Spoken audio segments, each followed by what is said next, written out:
Voilà, bon, on va accueillir nos invités et nos participants. Nos invités pour ce webinaire aujourd'hui euh, sont Corinne Lepage et Christian Huglot.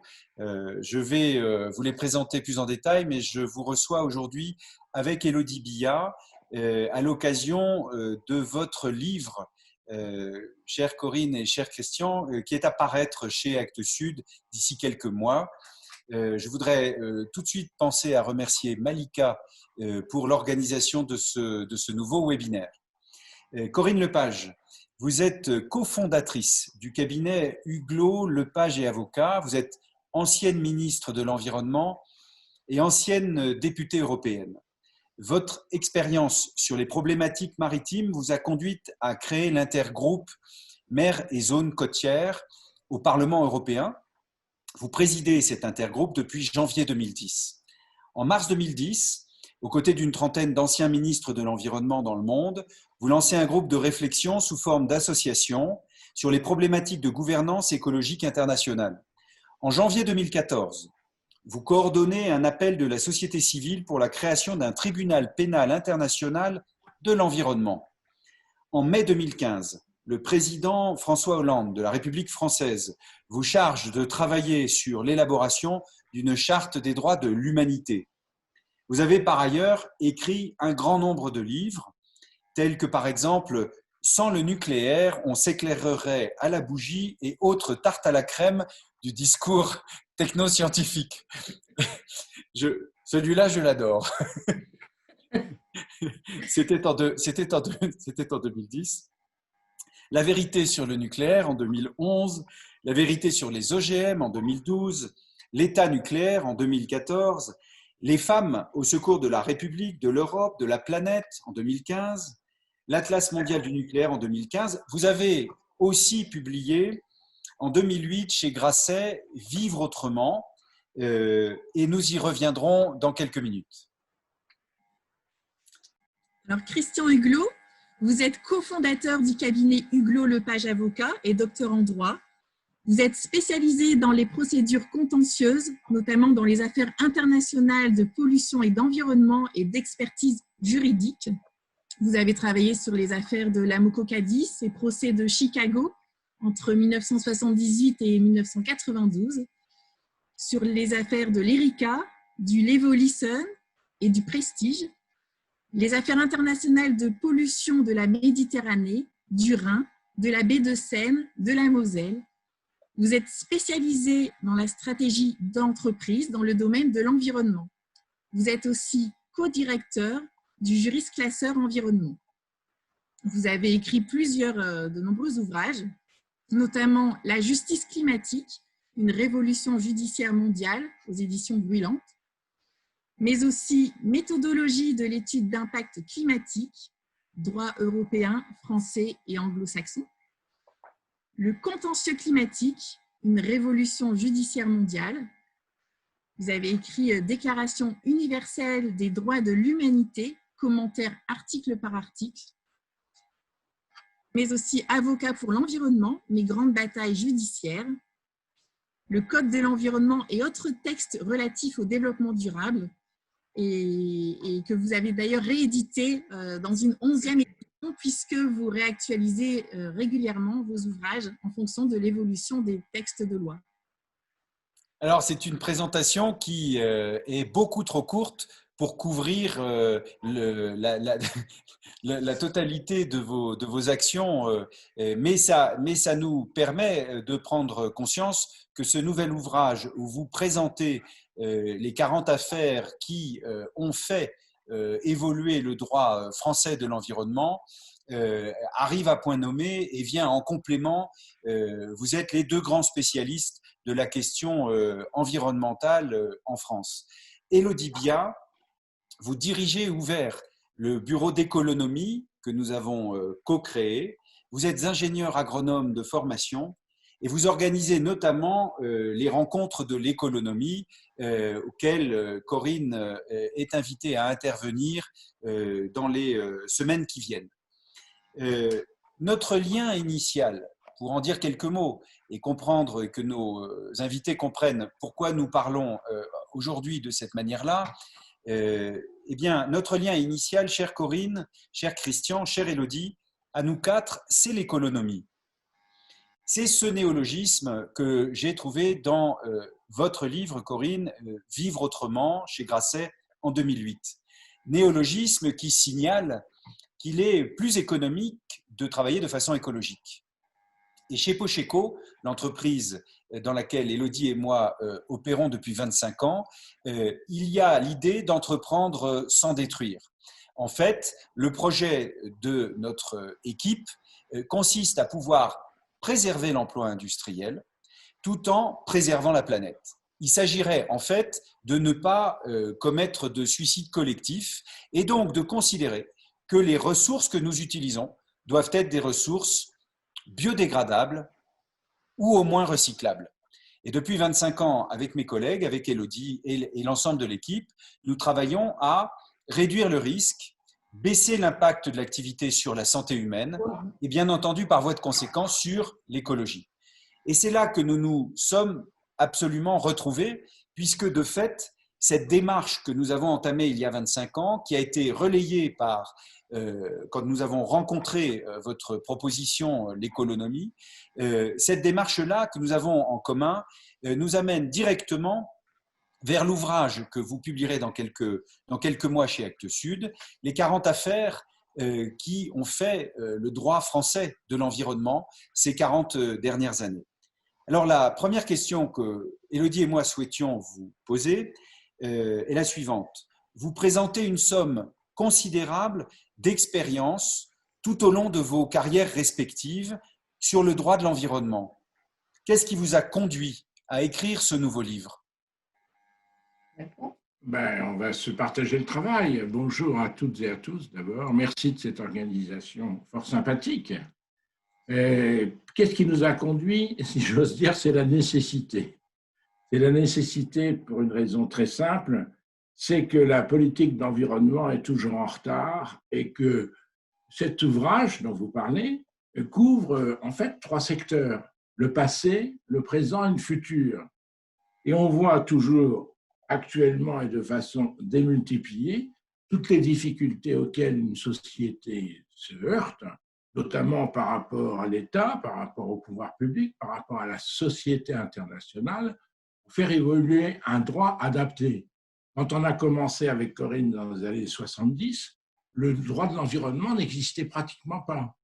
Et c'est grâce aux décisions des juges, Corinne va développer, qu'effectivement, ce droit est né. Il a été créé par la jurisprudence sur les études d'impact, sur le dommage écologique, c'est-à-dire des lois spécifiques qui se sont faites dans le creuset de la justice. Parce que la justice est un creuset dans lequel on peut débattre à armes égales et dans lequel on peut discuter scientifiquement. Ce n'est pas comme à l'Assemblée où pratiquement il y a des groupes de pression. Non, dans la justice, les armes sont égales, les experts sont présents.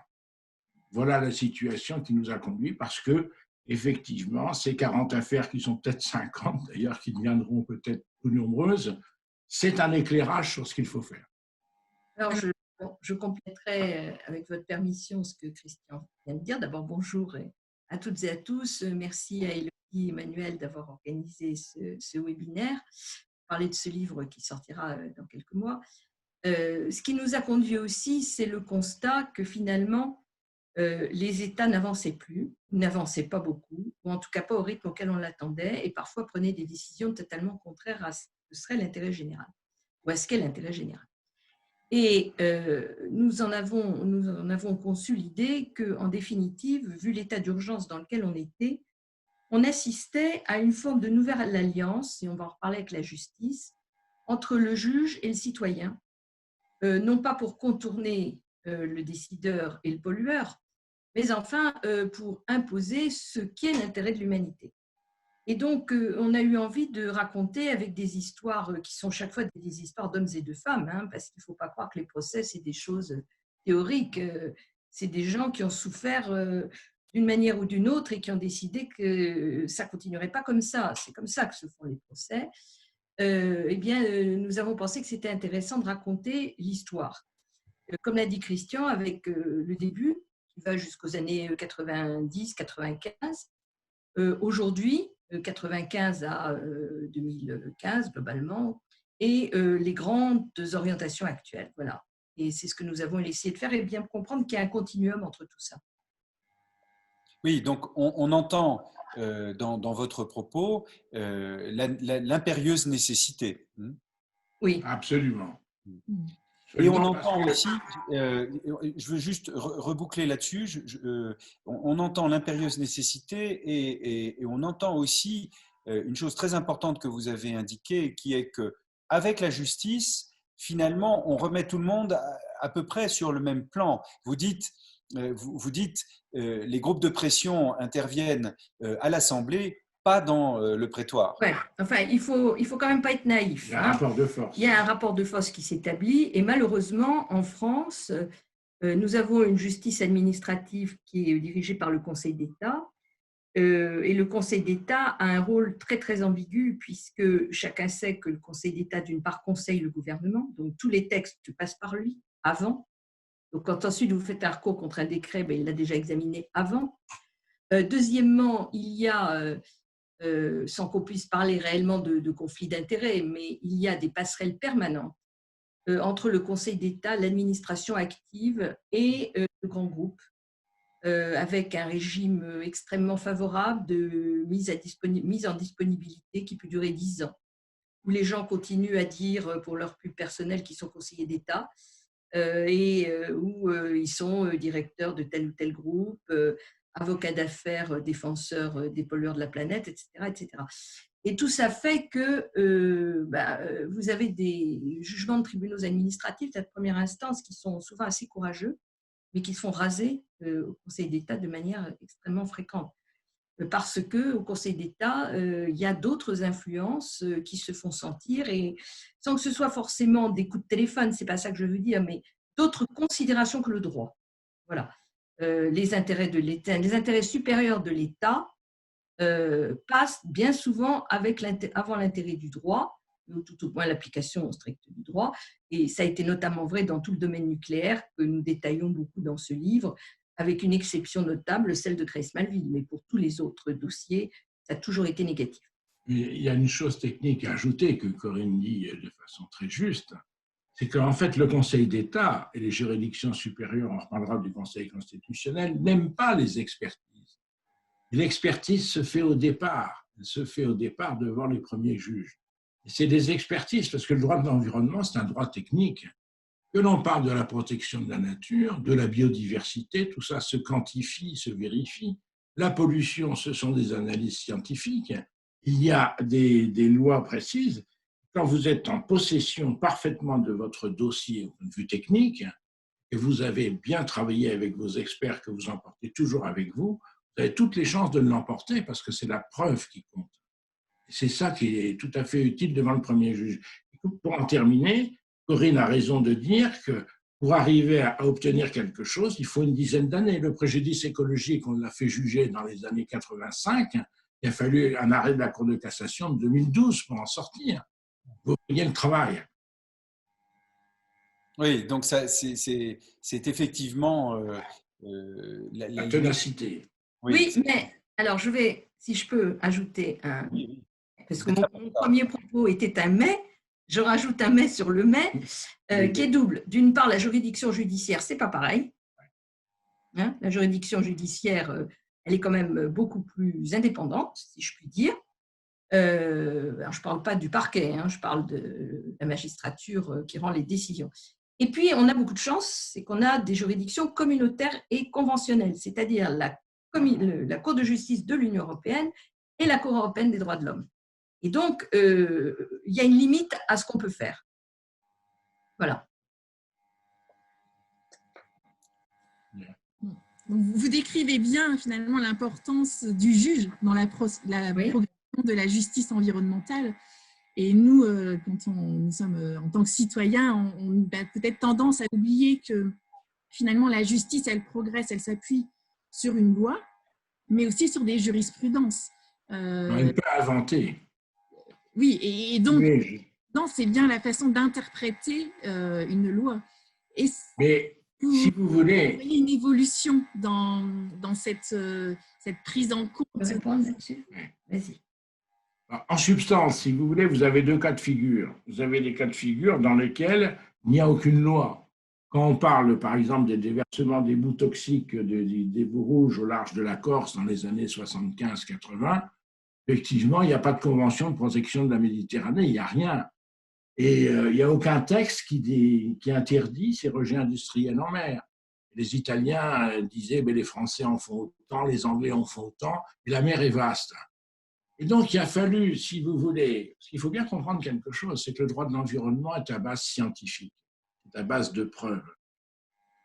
C'est le droit de l'environnement. Qu'est-ce qui fait progresser le droit climatique? C'est essentiellement les experts.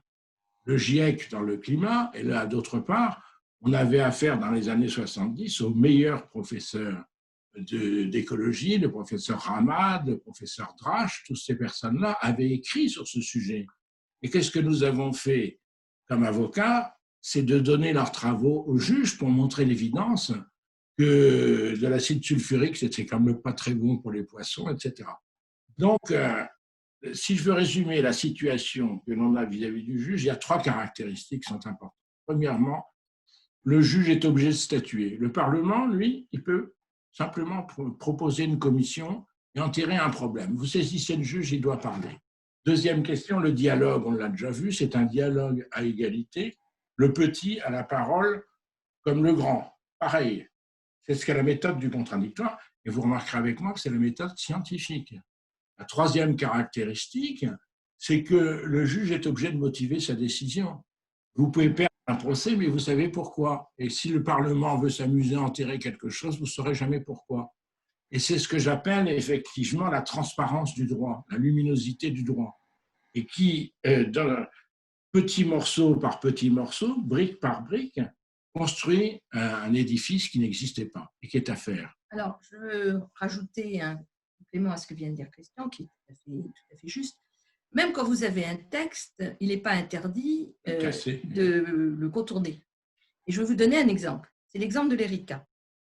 Dans l'exemple de l'ERICA, nous avions une convention internationale qui prévoyait que l'affréteur, c'est-à-dire la personne morale ou physique, d'ailleurs, enfin c'était moral, c'était total, qui dit un bateau, loue un bateau, ça s'appelle un affréteur.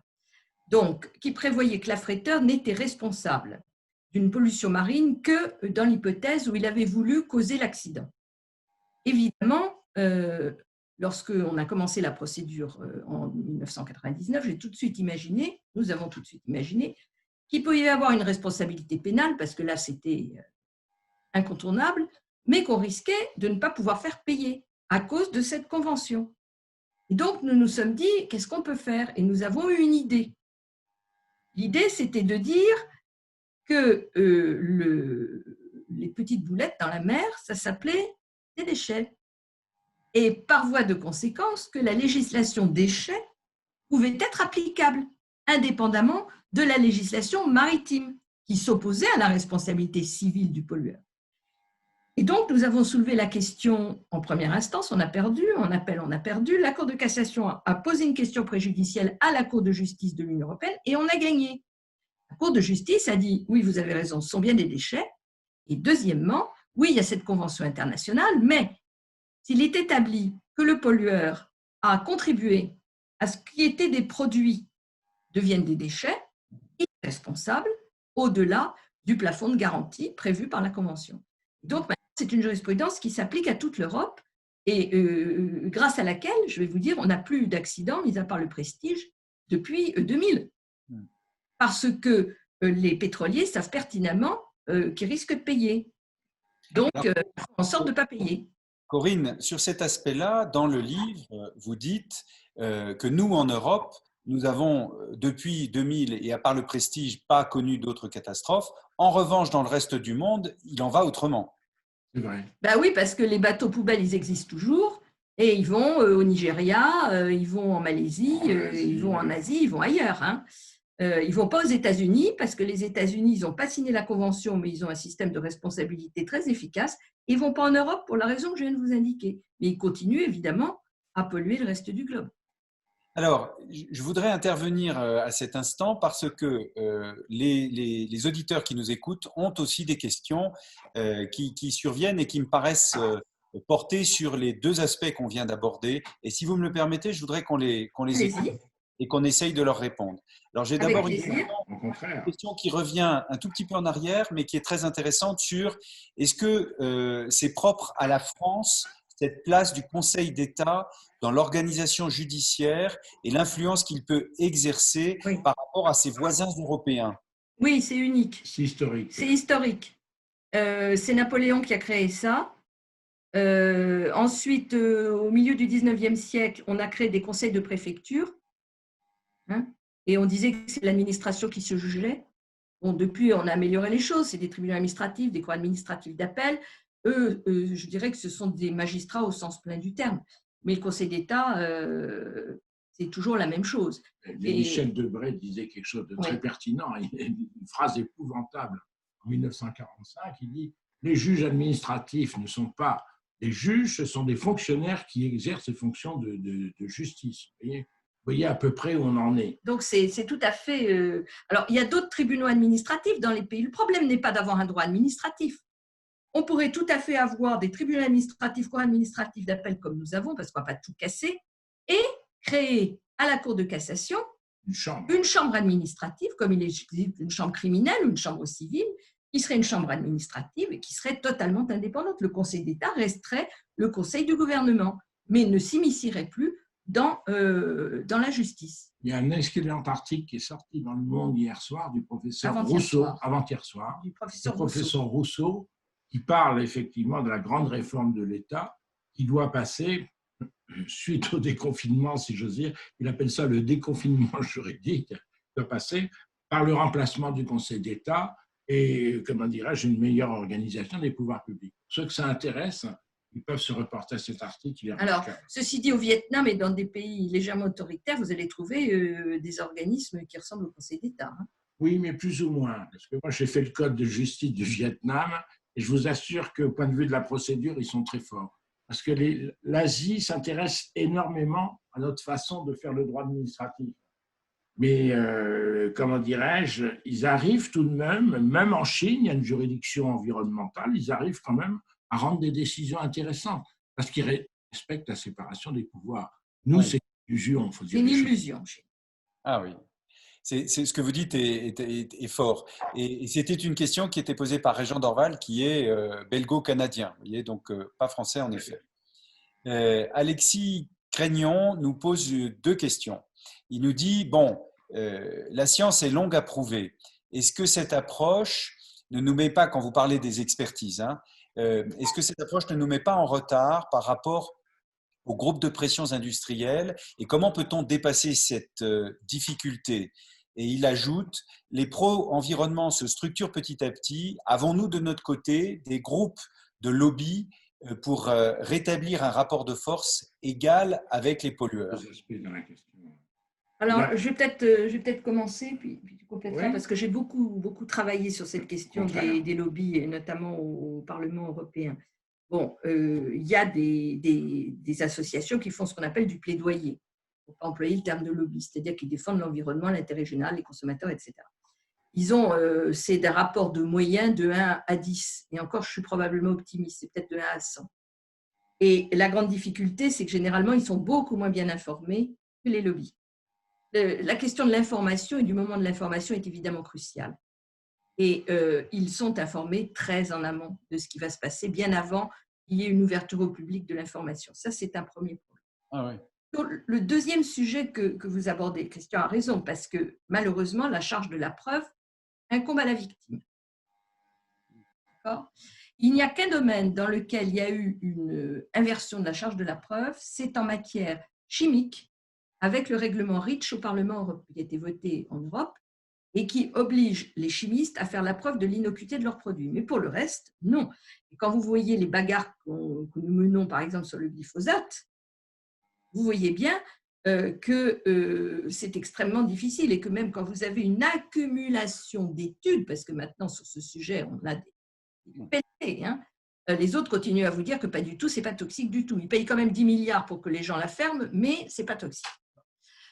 Donc, on a toujours ce problème de preuve et d'expertise, mais c'est incontournable. Et puis, il y a un troisième point qui est l'organisation. Ça, c'est un sujet très intéressant et qui progresse beaucoup. Qui progresse beaucoup parce que, d'abord, il y a les jeunes, les climates, qui s'organisent de plus en plus et dans le monde entier pour pouvoir précisément défendre le climat. Et puis, il y a une initiative que j'ai prise il y a quelques années qui marche très, très bien au sujet des pesticides. Parce qu'après le procès Monsanto à La Haye, que nous avions organisé avec Marie-Monique Robin, et puis un certain nombre d'autres, évidemment,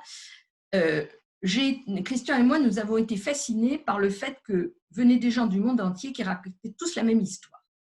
Si un jour on a eu le sentiment que le monde était plat, c'est bien ce jour-là. C'est-à-dire une maman argentine qui racontait la même histoire qu'une maman française, quelqu'un qui avait un lymphome de Hodgkinien racontait la même histoire que ça se passe en Australie, à Haïti, non, Hawaï, c'était Hawaï, ou en Europe, c'était tout pareil. Voilà. Donc, c'est quand même très, très important. Je me suis dit, mais si on continue à travailler chacun de notre côté, on n'y arrivera jamais.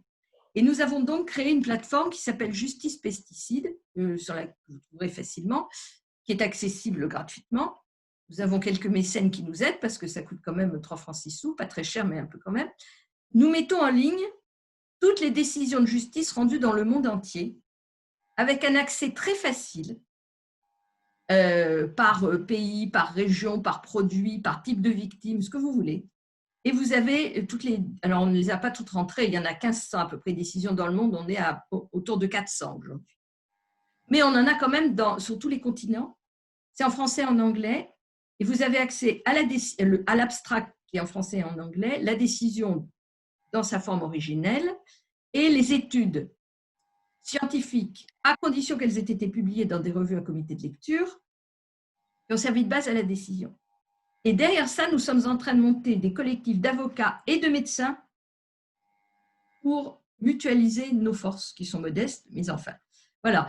Et ça marche très, très bien, parce que c'est une manière de s'organiser et d'utiliser les avantages des uns. On construit les choses pierre par pierre, vous voyez, brique par brique. Ajouter 2 aspects pour répondre à la question. Il y a un aspect théorique, c'est-à-dire la place de l'expertise. J'ai participé il y a plusieurs années à un ouvrage qui s'appelle « L'expertise dans tous ses états ». Et le vrai problème, c'est que l'expertise officielle est en cause. Le vrai problème, c'est que l'administration française, sans expertise elle-même, se considère comme un expert. Donc, il y a de quoi attaquer. Et comment dirais-je ? Il y a de quoi critiquer, de quoi attaquer. Et au point de vue procédural, la force de nos procès, en général, vient toujours du fait, Corinne l'a fait, on l'a fait dans Lubrizol, par exemple, on l'a fait pour toutes les marées noires, on l'a fait pour la pollution du Rhin.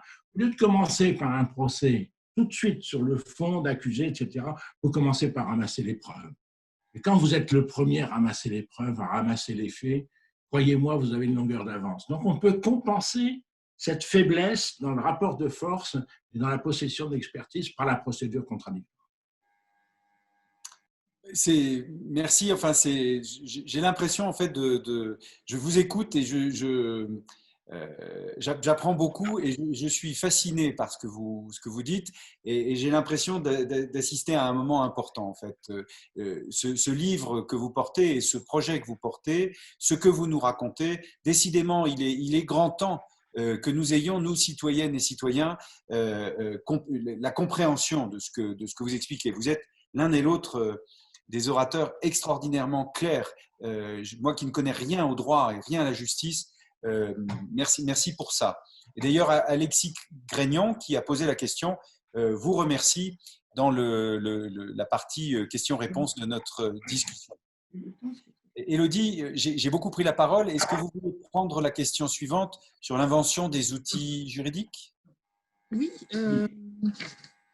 Alors, moi, j'avais plutôt une question sur le fait que finalement, on se rend compte que le droit environnemental progresse à coups de procès et de scandales.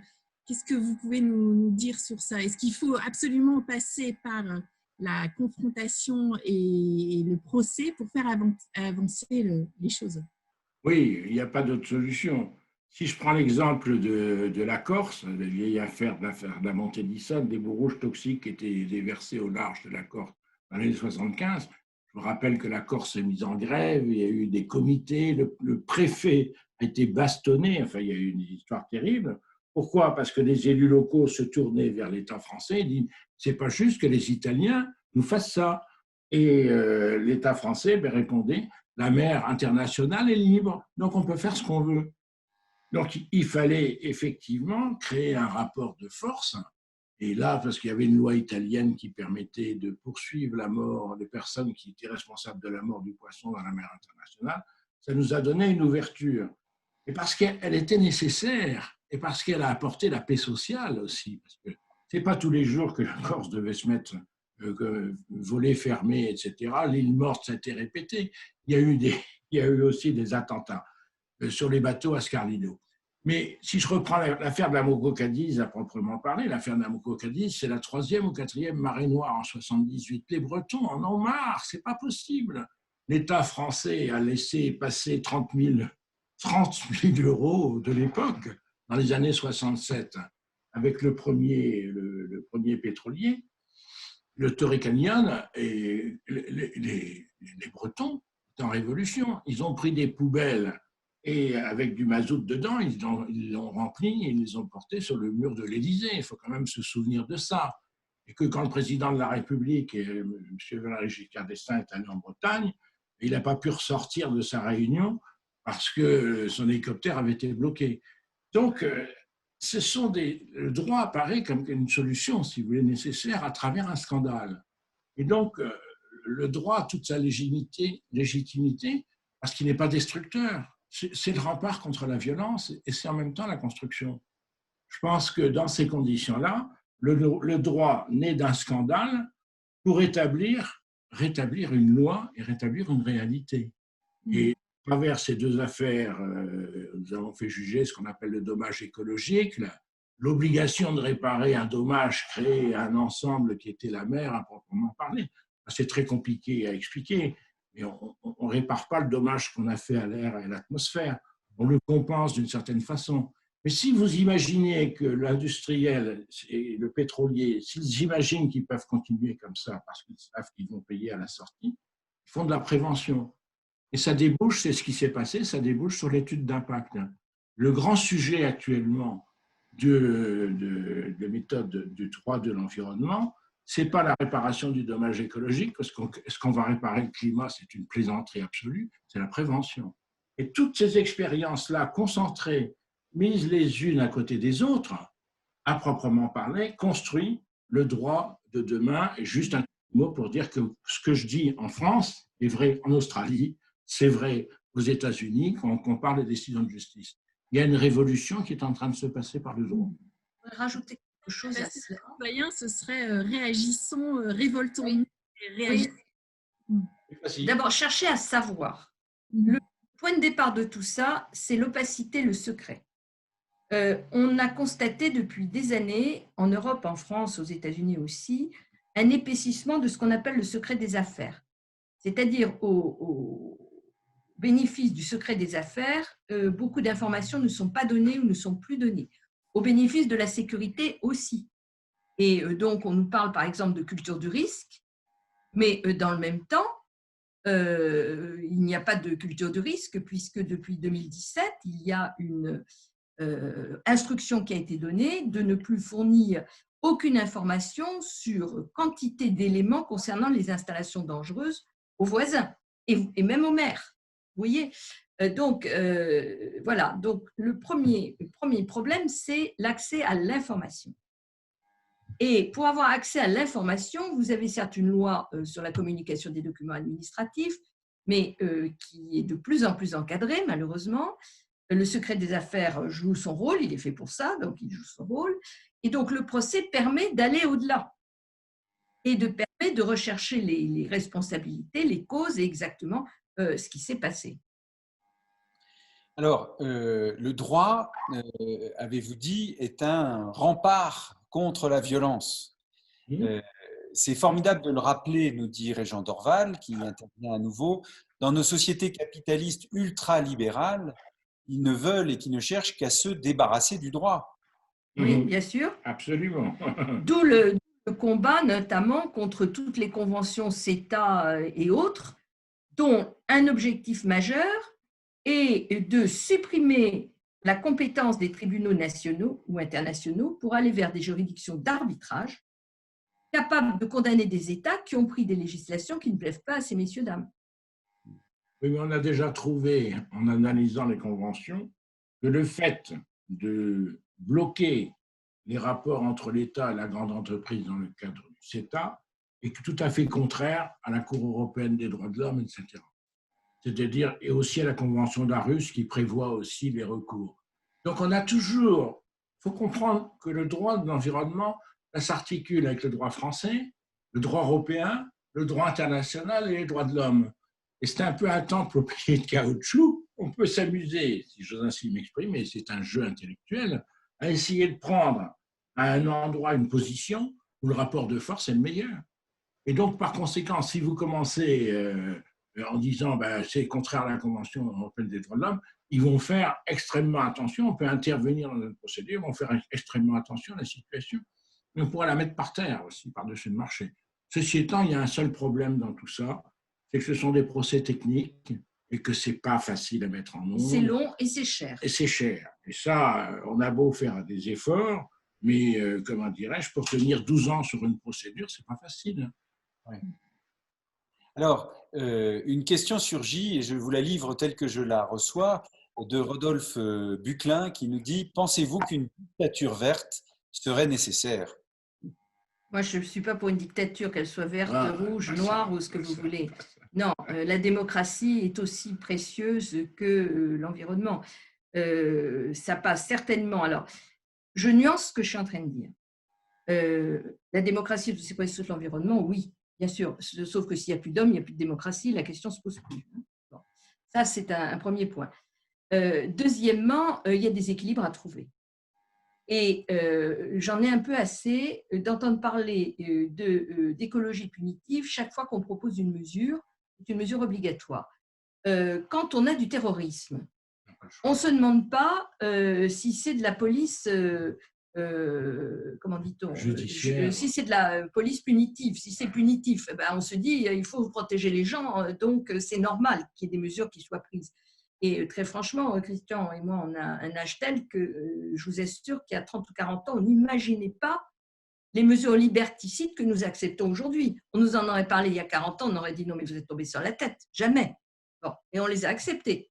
Que ce soit la fouille, que ce soit la reconnaissance faciale, que ce soit plein de trucs. Hein. Bon. Ça pose plein de problèmes d'ailleurs. Donc, pour l'environnement, il faudrait quand même commencer à comprendre que ce qui est en jeu, c'est la vie de l'humanité. Et par voie de conséquence, que la protection de la vie de l'humanité impose que l'on prenne des mesures. On les vote de manière démocratique, oui, bien sûr, mais il faut les prendre. Et le problème, c'est que les lobbies s'opposent à ce qu'elles soient prises. C'est encore 5 minutes, monsieur le bourreau. Vous prenez par exemple les grandes sociétés pétrolières, elles investissent énormément dans le renouvelable, mais en attendant, elles continuent à avoir des réserves et à vouloir les utiliser. Donc, voilà le problème. Mais il faut bien comprendre quelque chose qui est très important, c'est qu'on n'est plus dans la même logique des années 80-90. Quand Hans Jonas écrivait en disant « il faut une société qui dirige », etc., et tout ça, je pense que s'il était toujours vivant, il n'écrirait pas la même chose. Il ne dirait pas « il faut une dictature du prolétariat pour effectivement changer le monde ». En fait, vous avez… Il n'a jamais parlé de dictature. Oh, il a plus ou moins du communisme intégral. Non, Jonas, il voulait c'est l'heuristique de la peur et il voulait un pouvoir fort pour imposer. C'est une dictature verte, en fait. Oui, c'est une dictature verte. On est assez d'accord, mais enfin, disons d'ordre communiste. Mais peu importe. Mais le sujet, c'est que maintenant, il y a une prise de conscience qui s'est faite à travers le Covid d'un véritable danger immédiat. On n'a pas ce sentiment-là pour le climat. C'est ça la vraie difficulté. Pour la biodiversité, ni pour la santé. On a un besoin de faire un saut parce que ça ne nous est pas sensible. Et pour que la chose soit sensible, il faut qu'elle nous touche directement. Dominique Bourg le dit très juste. D'autres philosophes comme Corinne Pelluchon ont travaillé sur la question. dans ce qu'ils appellent l'éthique de la considération. C'est un saut qualitatif qu'il faut faire pour arriver à une autre éthique à proprement parler. Et on n'est plus, heureusement, dans ce que vous faites aussi de votre côté, sur l'économie, sur d'autres choses, sont des choses qui sont convergentes, c'est-à-dire de trouver une éthique convergente à partir des techniques différentes. Et c'est vers cette convergence-là qu'on peut faire le virage. Alors, une question complémentaire vient et qui me paraît intéressante. Existe-t-il ou y a-t-il des possibilités de développer des opérations de crowdfunding qui permettraient de soutenir financièrement les actions en justice citoyenne sur ces sujets cruciaux en environnement? Oui, il y en a de plus en plus, Emmanuel, il y en a de plus en plus. Mais il faut bien se rendre compte que la situation économique est quand même très, très, très difficile. Et on a affaire à des gens qui s'en foutent, qui peuvent mettre des millions d'euros, ils s'en foutent complètement. Ce qu'ils veulent, c'est que quelque chose ne soit pas jugé ou soit jugé dans 36 ans. Voilà. Et de l'autre côté, vous avez des victimes qui n'ont pas beaucoup de moyens, qui souhaitent que ça aille le plus vite possible. Donc les autres jouent, évidemment, il y a le facteur temps qui joue de manière considérable. Et nous, en tant que conseil plutôt du côté de l'environnement, comme vous le savez, c'est très difficile d'arriver à trouver un équilibre économique pour pouvoir défendre ce qu'on a envie de défendre, mais avec des moyens suffisants. Parce que vous ne vous lancez pas dans des procédures comme ça avec rien, c'est absolument impossible. On ne fait pas le poids face aux autres. Oui, mais les moyens dont disposent ces grandes compagnies voyous, finalement, ce sont nous qui leur donnons ces moyens-là, non? Nous, les citoyens. D'une certaine manière, oui, bien sûr. Si on va, on est leurs clients. Oui, si on va chercher les produits chez eux dans des proportions suffisamment importantes pour finalement leur mode de fonctionnement en interne, d'une certaine manière, c'est leur problème, mais notre problème à nous, citoyennes et citoyens, pour reprendre la main sur ces problématiques-là, il faut simplement arrêter d'acheter leurs produits. Il faut arrêter d'acheter leurs produits et le name and shame est très efficace aussi. Oui. Name and shame, c'est nommer et faire honte. Nommer et faire honte, dénoncer ouvertement, verbalement, et qu'on entende la dénonciation. Oui, exactement. Mais la grande difficulté qu'on a actuellement sur ces contentieux-là, qui se déroulent en grosse majorité aux États-Unis, sur 1500 procès dans le monde, il y en a environ 800, 900. On parle de climat, Christian, là. Oui, mais enfin, qu'est-ce que disent les grandes sociétés? Elles disent à peu près dans ces affaires, je veux votre bien, c'est vous qui me demandez ça. Et donc, par conséquent, pourquoi vous m'incriminez? Puisque c'est ce que vous avez voulu vous-même. Et là, c'est là où il y a la bascule du consommateur. C'est ça qui est tout à fait important. En passant à un point non négligeable qui s'appelle la publicité. Je me rappelle d'une émission de télévision que j'avais faite il y a 25 ans quand j'étais ministre, avec Louis Schweitzer. Et on parlait déjà de la voiture. Et je lui ai dit, mais il était à l'époque président de Renault, j'ai dit, monsieur le président, il faut nous faire des voitures qui soient des voitures propres. Et il m'avait répondu, madame, je fais les voitures que les clients demandent. Et je lui ai répondu, non, monsieur le président, vous faites les voitures que la publicité demande à vos clients de vous demander. Voilà. Et j'ai changé d'avis. Oui, je partage cet avis. Est-ce que vous pouvez nous dire quels sont les enjeux actuels sur les démarches environnementales en France? Corinne, tu veux répondre peut-être? Je dirais que pour moi, il y en a 3 majeurs. Il y a les 3 majeurs qui sont très liés. Climat, biodiversité, santé. Tout ça fait un tout. Donc, climat, je laisse Christian en parler parce que c'est son sujet. Biodiversité, on va y venir de plus en plus parce que pour le moment, on a beaucoup de textes, mais on ne peut pas dire que ce soit la priorité. Et on continue à avoir des projets qui sont ouvertement contraires à la biodiversité et qui sont quand même non seulement autorisés, mais validés par le juge.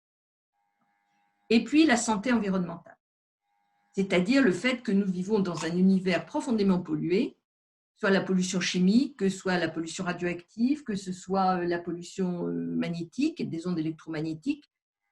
Tout ça, c'est des incidences très fortes sur la santé humaine et c'est bien entendu lié au sujet précédent.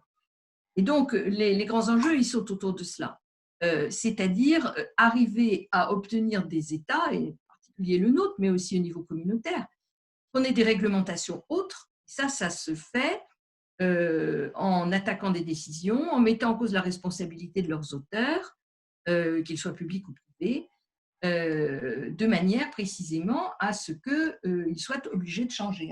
Christian, tu veux rajouter Sur le climat, oui.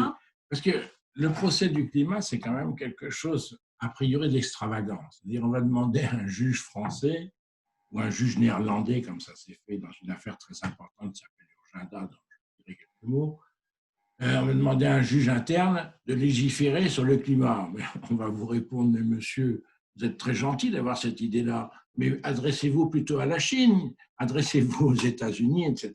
Eh bien non. Qu'est-ce qui se passe actuellement? C'est ça ce que j'appelle la révolution judiciaire mondiale.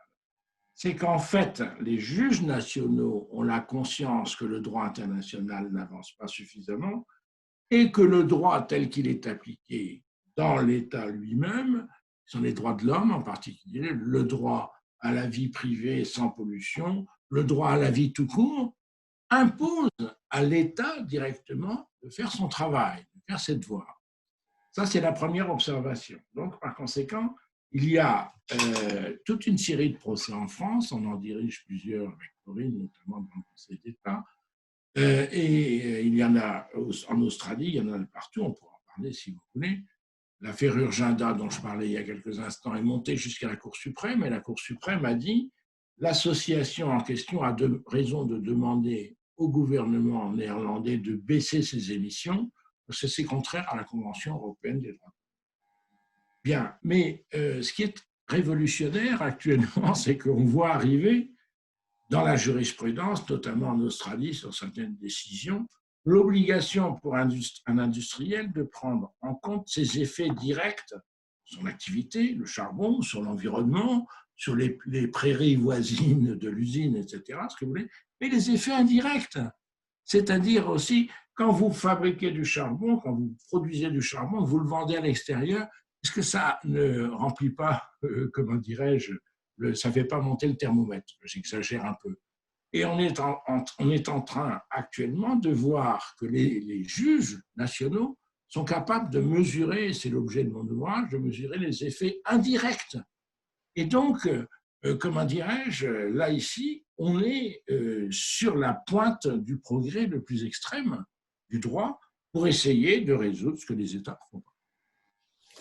Alors, Corinne, Christian, Élodie, à nouveau des interventions que je vous propose qu'on prenne en compte. Oui. Il nous reste maintenant une dizaine de minutes avant de terminer ce webinaire et je voudrais saisir ce moment pour vous proposer de réfléchir à l'idée qu'à partir de septembre, on puisse se retrouver à nouveau sur ces thématiques dans le même format parce que manifestement, l'intérêt est réel. On n'a pas épuisé les questions, loin s'en faut. Et si vous trouviez, on s'en reparlera, mais… Oui, on trouvera, il n'y a pas de problème.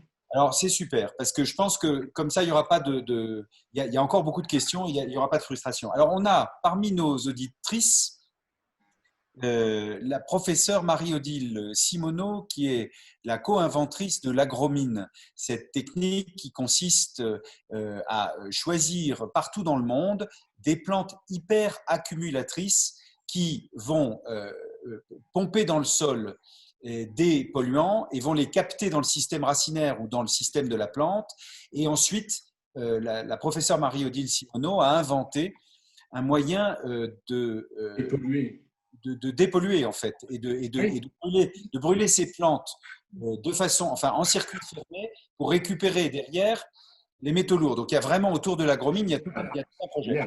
Donc Marie-Odile intervient et elle nous dit la biodiversité est au moins aussi importante que le changement climatique. Oui, bien sûr. On le voit notamment, dit la professeure Marie-Odile Simoneau, on le voit notamment par la crise sanitaire actuelle qui est favorisée par la destruction des habitats. C'est vrai. C'est vrai. Totalement vrai. Tout à fait d'accord avec elle. C'est pour ça que moi je lis toujours, parce que les gens pensent climat, et je lis toujours climat, biodiversité, santé. Les trois vont ensemble. On peut ajouter quelque chose d'important, si vous permettez. Oui. En fait, En réalité, moi, j'ai travaillé sur cette question-là. Je suis d'accord avec le diagnostic. C'est l'appauvrissement de la biodiversité nous renvoie à des choses terribles comme le Covid, ça je suis d'accord là-dessus. Mais ça veut dire que nous devons faire évoluer le droit de l'environnement. C'est plus intéressant le préjudice écologique, c'est plus intéressant la responsabilité pénale d'une certaine façon.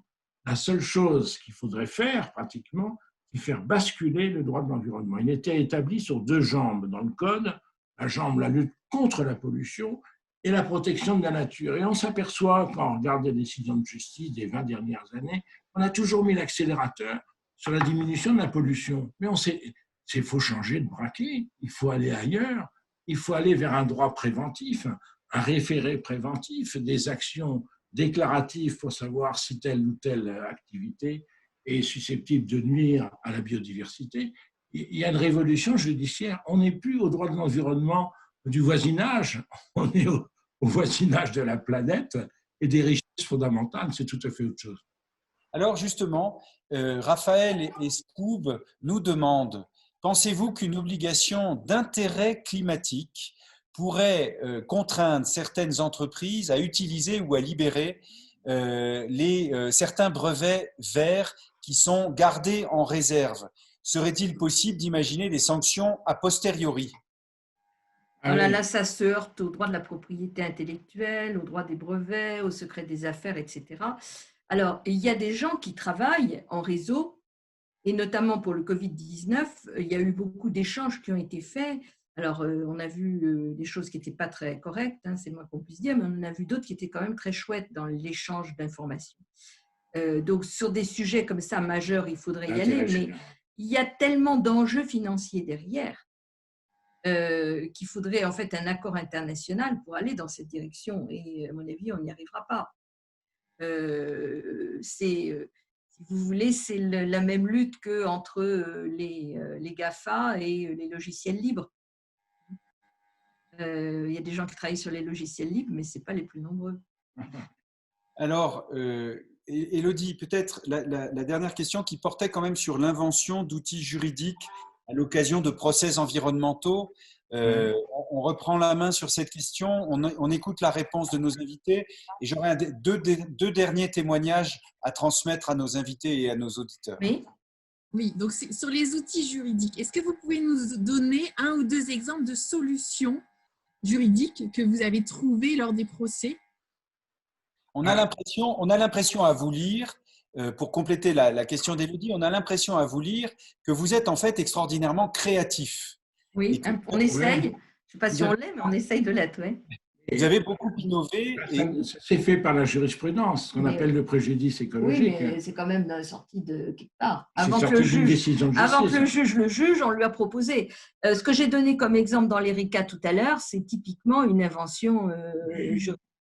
Et dans la pollution du Rhin, grâce au président du tribunal administratif, on a fait juger que lorsqu'un État déterminé, l'État français, rejetait du sel, c'est-à-dire des chlorures de sodium de façon massive dans le Rhin, il devait respecter les richesses d'un autre État.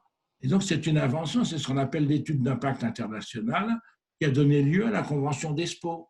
Et si vous voulez, sur toutes ces expériences-là, on avait commencé aussi un procès avec le doyen Wedel sur l'affaire de Tchernobyl, parce qu'il y avait un problème d'information de l'URSS. Bon, parlons pas de la France, si j'ose dire, mais ça aboutit à des conventions internationales sur l'obligation d'information en matière nucléaire. Il y a plein de décisions de justice. Le dommage écologique, il y a une loi. Dans ce qu'on a fait juger dans l'ERICA, il y a une loi. Pour moi, ce n'est pas la panacée universelle, je le répète 3 fois. Ce qui compte, c'est la prévention. C'est surtout ça qui compte. Maintenant, on est dans la prévention et dans l'imagination du futur. C'est bien dans cela que le récit de vos 40 affaires finalement nous donne de l'information, nous oriente, et ce sont des éléments très importants pour nous, citoyens, et comprendre les éléments et pouvoir de ce fait les soumettre à la justice si besoin et faire évoluer les lois. On voit l'impact et l'importance du rôle du citoyen dans la façon de faire évoluer les lois environnementales. Et en quoi les grands procès environnementaux sont efficaces pour faire émerger des nouvelles solutions au plan Voilà.